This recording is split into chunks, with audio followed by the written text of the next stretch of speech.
¿Hasta dónde se pueden cruzar a los bovinos? Si alguna vez se ha preguntado hasta dónde se puede cruzar a los bovinos, o cuáles son los posibles cruces que se pueden llevar a cabo, en este video te explicaremos especialmente los cruces de los bovinos cebú y suizos. La respuesta a esta interrogante la tiene el mismo ganadero, pues depende de varios factores, como por ejemplo situaciones al momento de formar la ganadería, el tipo de mercado, tiempo que se les puede dedicar, topografía del terreno, pero especialmente los beneficios que se obtienen al cruzar con ganado cebú, ya que las razas cebú transmiten tolerancia al calor, al lodo, a la garrapata, se adaptan a terrenos quebrados, convierten en carne y leche pastos de baja calidad, en resumen un bovino rústico, con excelentes resultados.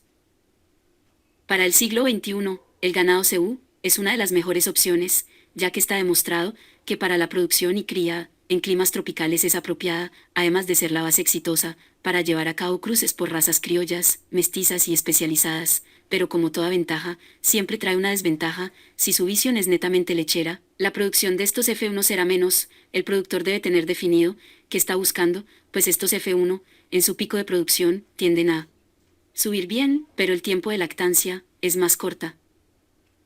Algo a destacar, en los cruces con bovinos, que en sus genes tienen más sangre de ganado suizo, estos bovinos presentan características, como son la tolerancia al calor, la mosca o garrapata, solo que necesitan terrenos más planos. Este cruce además es muy productivo, pues el pico de producción es alto y el tiempo de lactancia es más prolongado. Fácilmente pueden llegar al año, en etapa de producción, si les brindamos buena alimentación y manejo, pues estas siguen produciendo, aunque estén preñadas. De esta característica no hay que abusar, el ganadero debe estar atento al tiempo de secado de la vaca, pues la vaca debe descansar para estar lista al momento del próximo parto. Con esto mencionado podemos afirmar que la decisión de los cruces o el cruce ideal tiene la respuesta en la necesidad del ganadero y de las bondades que le ofrece la finca. Algo que funciona muy bien es tener en cuenta que funciona bien y eso hay que seguir, y eso solamente se logra investigando a prueba y error.